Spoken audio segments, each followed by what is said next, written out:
Now he traveled out of the country for whatever purpose. Perhaps it was to study. I don't know, but he traveled out of the country. And when he traveled out of the country, the businesses um were run by these people. But you know what?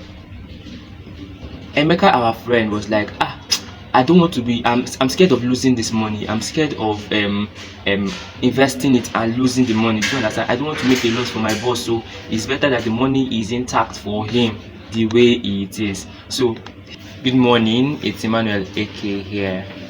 Today is Tuesday, and I want to share with you something I caught from my study of the Bible, and it's something that you have to listen to because you're going to be learning a lot of lessons from it.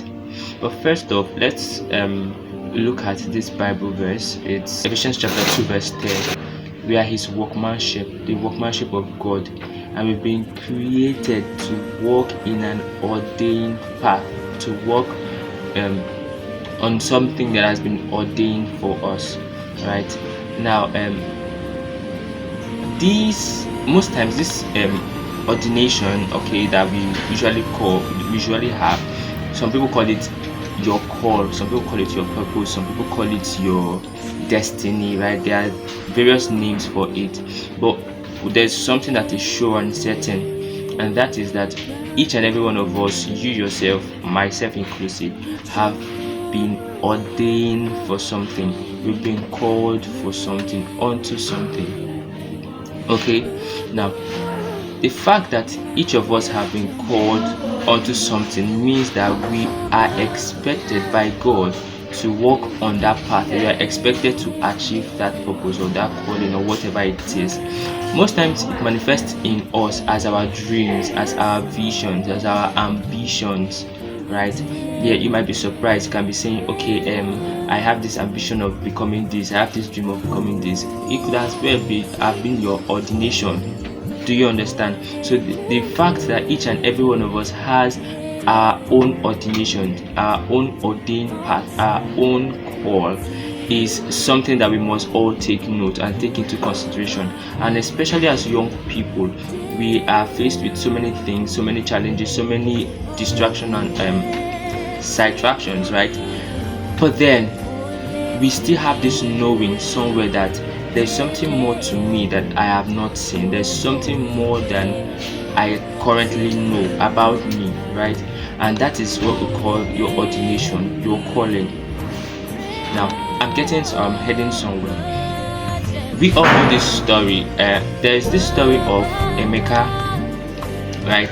Emeka was this guy that was learning from he was an apprentice, okay, learning under a master, and his master was traveling out of the country for a couple of years. I don't know how long, but he was traveling for a couple of years, and he called Emeka and other apprentice in his shop, and he said, Emeka, you guys are going to be handling the businesses, the business branches. You handle this branch. Let's say the other ones are David and John. David will handle the other branch and John will handle this other branch. So the three of them, he gave them the finances that they need to run the business, right? He provided it for them, and he said, okay, Emeka, you take this branch in Port Harcourt. David, you handle the branch in Lagos or wherever, and then the other one, John, handle the other branch somewhere else. But then he gave them capital to run the business, even though it wasn't at exactly the same rate, right? The one at Lagos, who was David, has maybe 10 million or how much he gave him, right? But it was quite higher because the metropolis is different from Port Harcourt, and Port Harcourt is different from a place like, say, the north. I'm just trying to paint the picture right now. So the fact remains that he gave them capital and resources that was enough for them to run the businesses. Okay, now he traveled out of the country for whatever purpose. Perhaps it was to study, I don't know, but he traveled out of the country. And when he traveled out of the country, the businesses were run by these people. But you know what?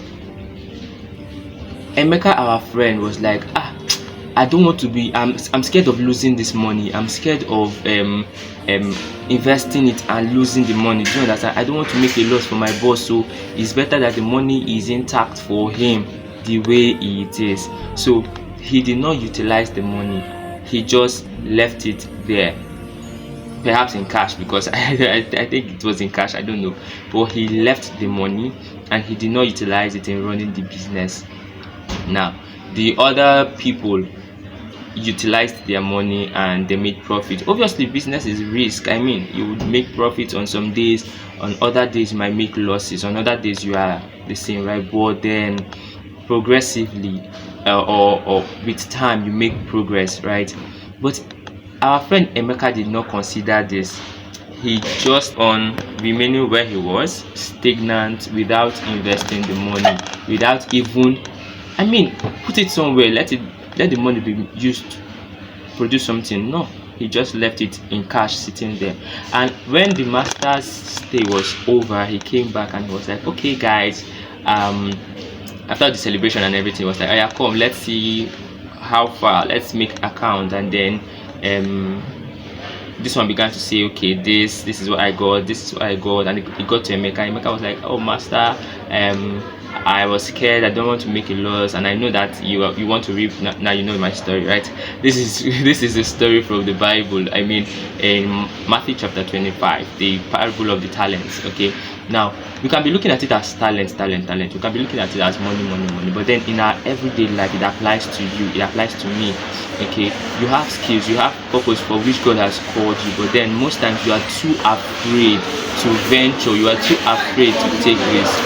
So he was too afraid, and most of us are like that. We are too afraid of venturing, we are too afraid of taking risk, we are too afraid of putting ourselves into use, right? See, it is when you put yourself into use that you become more productive, that you grow, that you learn. So until you do that, I mean, you are going to be waste. I mean, your talents, your skills, your dreams, your aspirations will be waste. And so the lesson from today's message is to learn to take risks, is to learn to put yourself to use, to put your skills and your talent and everything to use. It is one whole game. Dreaming is one thing to dream, it is another thing to actually achieve the dream, and you can only achieve that dream when you put yourself to use. That brings me to the part where I invite you to the Creative Achievers event. It's going to be happening on the 31st of January 2025. Actually, that is my birthday, so I thought of doing something for people out there. So you see, like I said, a lot of young people like myself, a lot of have plenty dreams, right? But then there's a difference between having a dream and having to actualize it, or getting to actualize it. Now, how do you move from just a dreamer to achieving the dream? That's what the program is focused on. So you're going to be learning exactly how to set big goals and big dreams for yourself, how to overcome the fear of failure and rejection.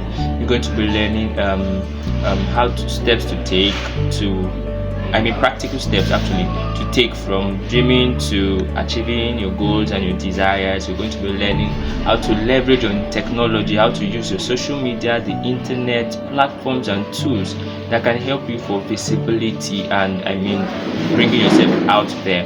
You're going to be learning digital skills for the future. So what are the skills that are in high demand?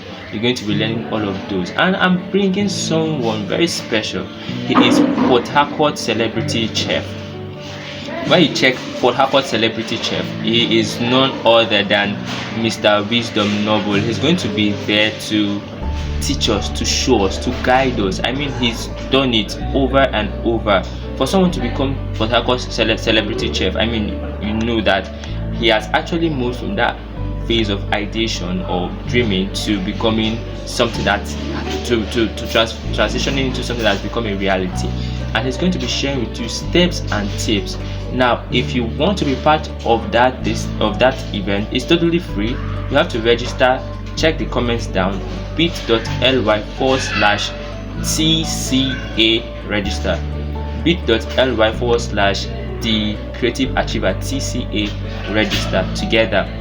Okay, the link is still in the comment. Go there, sign up. It's totally free, like I said, but then you have to register. And then, what questions do you have in mind? What bugging questions do you have? Please put it there. He's going to be addressing them during this session. Thank you so much for watching, and I trust that it has impacted you. See you same time next week, Tuesday. But before then, please make sure you register and share this video with other people, so that they get to learn. Thank you. Do have a wonderful day.